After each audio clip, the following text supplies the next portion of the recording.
फिर अमरफल की कहानी हुई। ब्राह्मण ने उनको अमरफल दिया।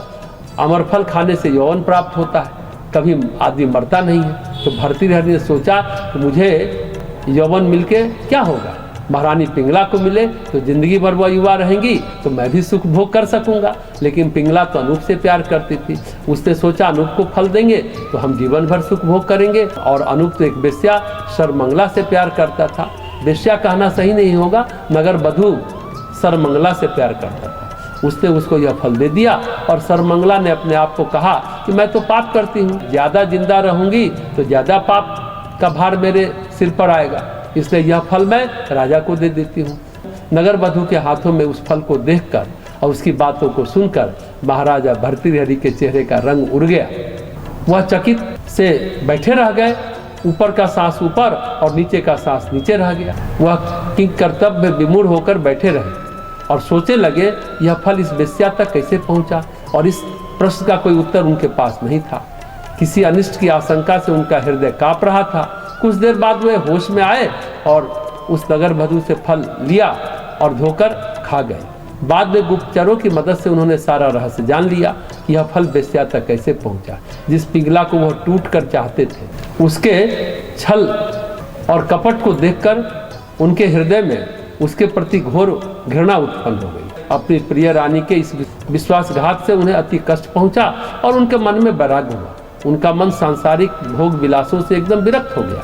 यह बात उनको समझ में आ गई कि संसार में कोई किसी का नहीं है, यह सब मिथ्या जाल है। इस जाल में फंसकर लोग भाग्य से प्राप्त मनुष्य जीवन को व्यर्थ ही गवा देते हैं। अपने आप को धिक्कारते हुए उन्होंने कहा कि मैं जिसे सदा चाहता हूँ वह मुझे नहीं चाहती, किसी दूसरे पुरुष को चाहती है।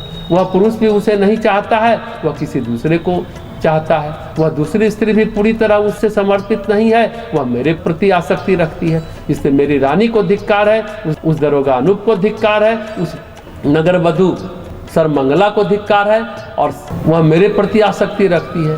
इसलिए मुझे धिक्कार है, मेरी रानी को धिक्कार है, उस दरोगा अनूप को धिक्कार है, उस वेश्या को धिक्कार है और यह सब कराने वाले कामदेव को भी धिक्कार है।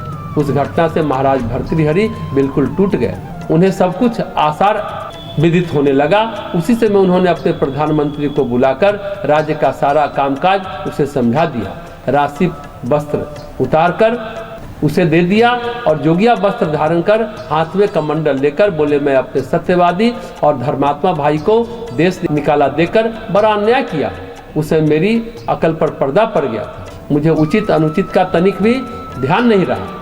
उस उल्टा ने मुझ पर ऐसा ही जादू कर दिया था। संसार के लोगों को मेरी यही सलाह है, यदि वह सुख का जीवन बिताना चाहते हैं, स्त्रियों पर कतई विश्वास न करें। जो परम पद के अभिलाषी हो, ये तो उनका नाम भी न ले। मंत्रीवर, आप विक्रम का पता लगाकर यह राजगद्दी उसे सौंप देना। ऐसा कहकर महाराज भर्तृहरि ने तत्क्षण राजमहल, ऐश्वर्य, वैभव आदि का त्याग कर दिया और वनों की ओर प्रस्थान कर गए।